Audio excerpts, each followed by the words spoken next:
أعوذ بالله من الشيطان الرجيم بسم الله الرحمن الرحيم الحمد لله والصلاة والسلام على أشرف الأنبياء والمرسلين شن إيطوانك بشا أغسطس لبدا كون إيساقال إيطوانك دولة قبلتك جبلان وحا كدا عيسى دورة شدي سدحات اللغو دورتو هوغانك مامولك جبلان دورة شدو waxay noqonaysaa mid ka duwan doorashooyinkii ka horeeyay waxay kaga duwan tahay iyada oo doorashadan ay dhacayso xilli la ballamay kuna dhacayso si xaq ah oo cadaalad ah mar kale ayaan ku celinayaa doorashadan waxay dhacaysaa xilligii lagu ballamay waxayna ku dhacaysaa si xaq ah oo cadaalad ah sidaas waxa doonaya dadweynaha reer Jubbaland sidaas waxa doonaya dawladda federaalka ee Soomaaliya sidaas waxa doonaya beesha caalamka sidaas waxa doonaya qof kasta oo Soomaali ah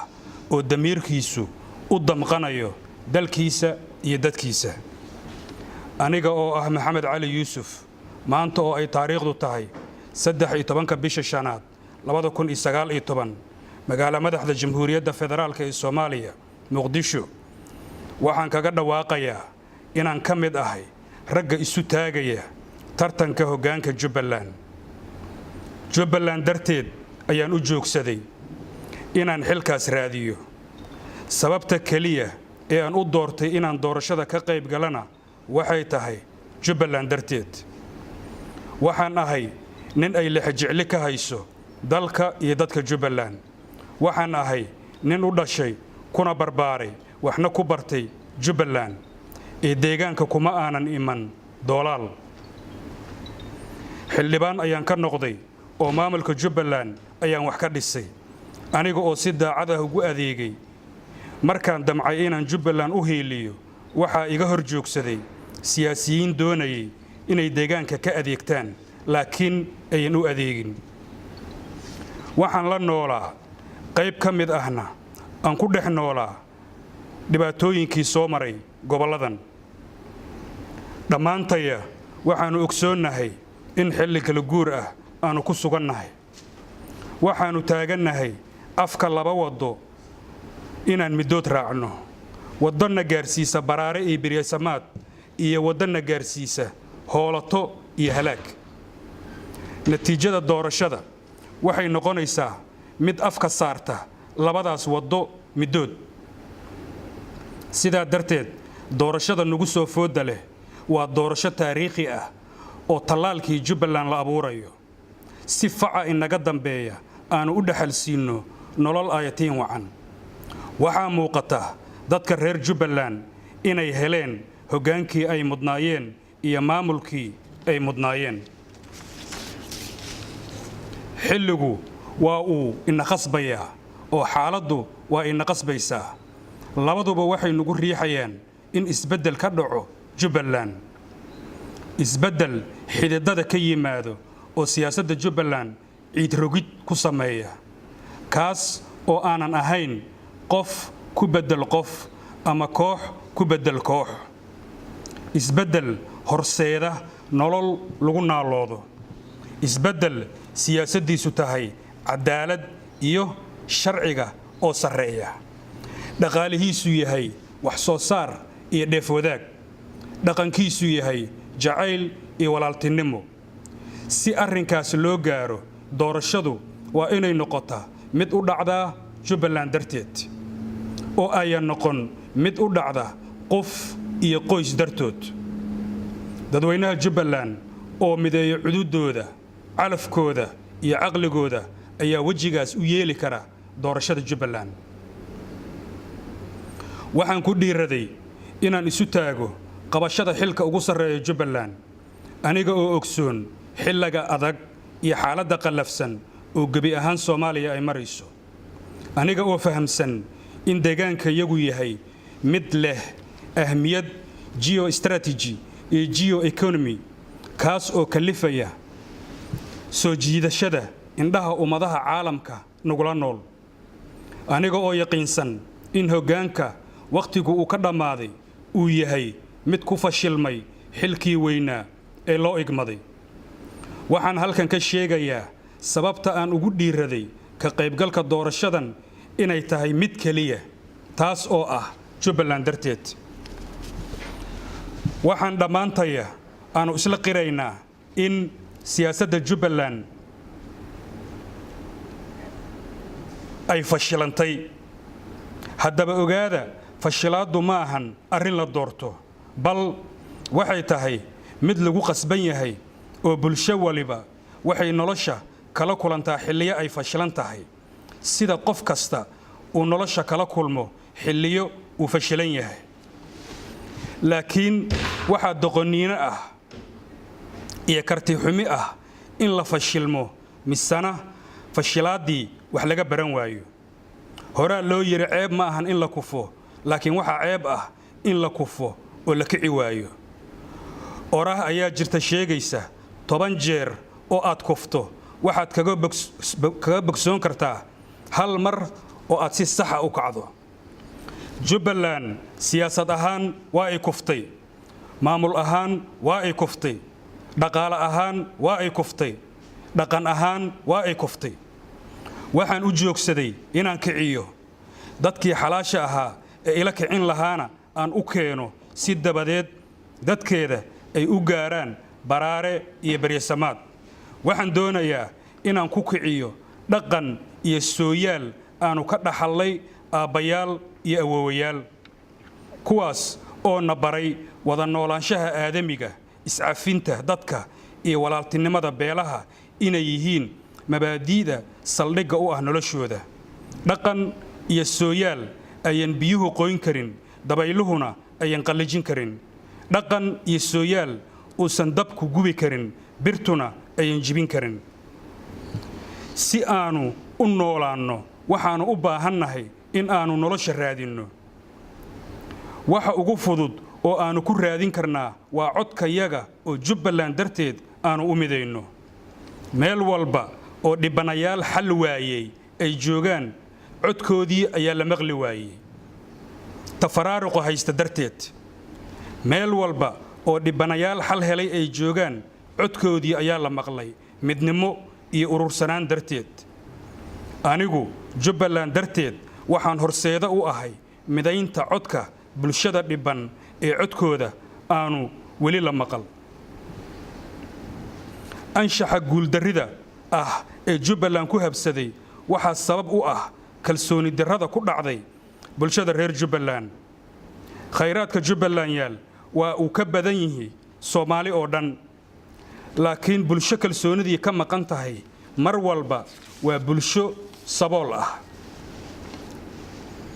aynu yeelanno kalsooni, aanu isku kalsoonaanno si deegaankayagu u noqdo mid leh nolol baraare iyo baryasamaad. Jubbaland darteed aynu furanno safxad cusub oo taariikheed, innaga oo xambaarsan ruux nadiif ah oo adayg iyo wax hurid aanu diyaar u nahay.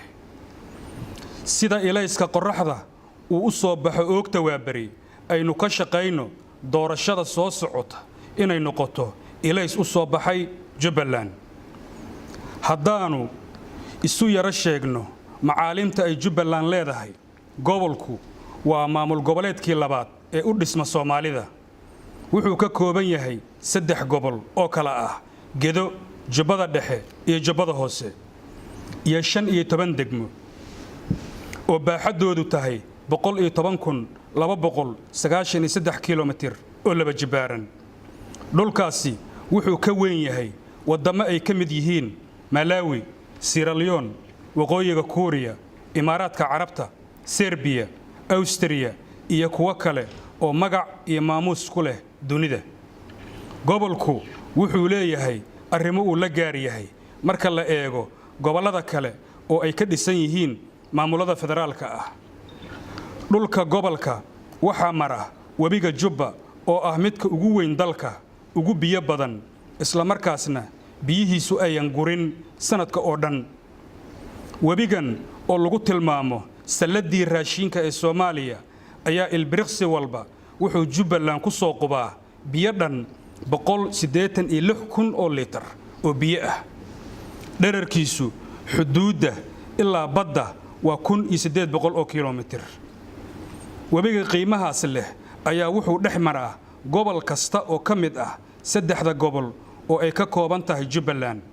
sidaa darteed gobolku wuxuu awoodaa inuu quudiyo Soomaali oo dhan. dhanka xoolaha, Jubbaland waa gobolka ugu xoolo badan gobollada Soomaaliya. geela, lo'da iyo ariga ku dhaqan goboladan waa kuwa ugu tayada wanaagsan xoolaha Soomaaliya. gobolku wuxuu awoodaa inuu dhoofiyo hilib badan oo dhaqaalaha dadka wax weyn ku soo kordhin kara. waxa intaas u dheer oo gobolku uu leeyahay xeeb dhererkeedu ka badan yahay 600 oo kiiloomitir, taas oo hodan ku ah kheyraadka badda. gobolku wuxuu ku dhacaa meel istiraatiiji ah oo wuxuu xiriiriyaa geeska Afrika iyo dawlado badan oo ku dhaca bariga iyo bartamaha Afrika. dekedda Kismaayo waa deked ka mid ah 4 deked ee ugu weyn dalka. waxay afaraysaa dekedda Xamar, dekedda Boosaaso iyo midda Berbera. waxay awood u leedahay inay u adeegto wadamo dhowr ah oo qaaradda Afrika ah. dhulka iyo badda dawlad goboleedka Jubbaland wuxuu hodan ku yahay macdan iyo shidaal. gobolka Gedo ayaa ka mid ah gebi ahaan gobollada Soomaaliya kuwooda ugu macdanta badan.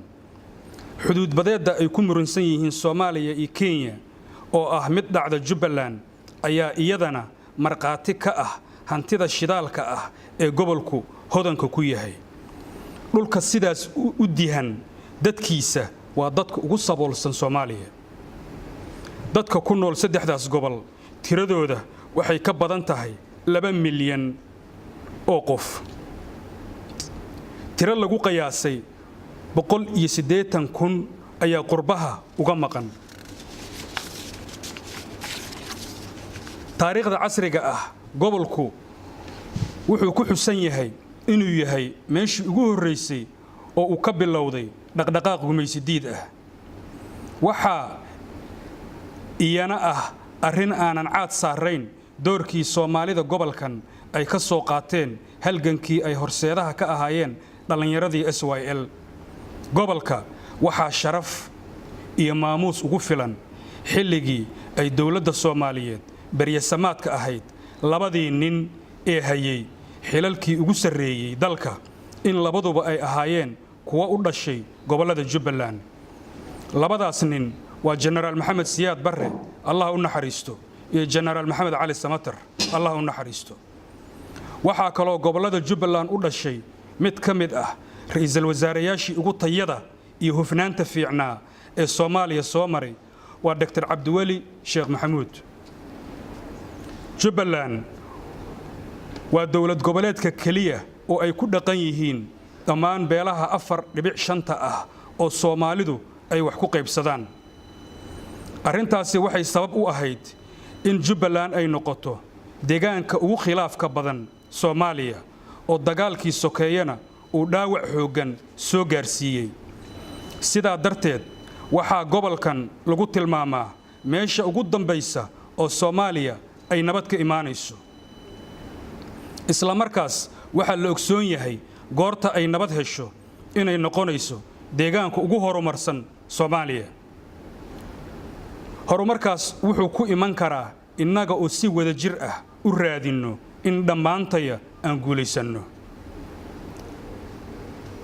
barnaamijkayga siyaasadeed oo tafiftiran waxaan soo bandhigi doonaa mar dhow hadduu Alle idmo.